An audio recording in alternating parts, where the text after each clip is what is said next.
Hello बच्चों, let's read the question. The length of simple pendulum is increased by 1%. Its time period will. So बच्चों हमें discussion करना है simple pendulum की length का. तो फर्स्ट ऑफ ऑल कंसेप्ट देखते हैं. सिंपल पेंडुलम की लेंथ को हम किस तरह से डिफाइन करेंगे. तो इसके लिए फर्स्ट ऑफ ऑल मान लेते हैं एक रिजिड सपोर्ट. अब इस रिजिड सपोर्ट से एक थ्रेड जब हम लोगों ने सस्पेंड किया और इस थ्रेड से हम लोगों ने एक स्फेरिकल बॉब को टाई कर दिया, तो हमारे पास यहाँ रिजिड सपोर्ट से लेकर इस तरह की लेंथ है, लेंथ ऑफ स्ट्रिंग जितनी की थ्रेड की लेंथ है, प्लस यहाँ पर आ जाएगा रेडियस ऑफ द बॉब. तो इसको हम बोल देंगे capital L. That is the length of simple pendulum is length of string plus radius of the Bob.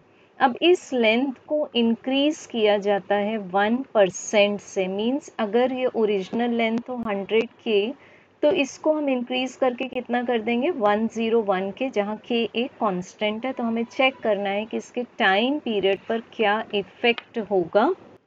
सो बच्चों इसके लिए पहले हम रिलेशनशिप देखेंगे. Time period of simple pendulum is 2 pi square root of L divided by G. अब 2 पाई and G constant है, तो हम लिख सकते हैं T is directly proportional to square root of L. अब बच्चों यहाँ जो चेंज इन लेंथ है percentage wise, that is 1%. It means 1 in 100 part. ये बहुत ही स्मॉल है, तो हम अप्लाई कर सकते हैं यहाँ the process of differentiation.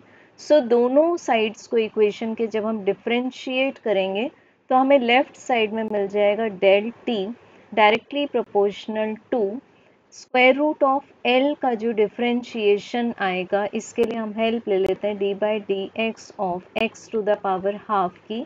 So this is half X to the power minus half. यहाँ फॉर्मूला कौन सा यूज किया है, D by D X of X to the power n is n multiplied by x to the power n minus 1. So बच्चों similarly हमें square root of L का differentiation मिल जाएगा हाफ. देन डिनोमिनेटर में ही आ जाएगा square root of L multiplied by del L. अब हमारे पास में नेक्स्ट जो क्वांटिटी बचती है कि यहाँ जो टाइम पीरियड है वो लेंथ के स्क्वायर रूट के डायरेक्टली प्रोपोर्शनल है. तो अगर हम लेंथ को इंक्रीज करेंगे तो टाइम पीरियड इंक्रीज होगा. सो यहाँ हम डेल L के प्लेस पर पुट कर देते हैं 1%. So this will be 1% divided by 2. इसको मान लेंगे हम कांस्टेंट. सो ये आ जाएगा हमारे पास में 0.5%. तो अगर हम लेंथ को इंक्रीज करेंगे 1% से, तो टाइम पीरियड इंक्रीज होगा 0.5% से. So correct answer is option c. Thank you.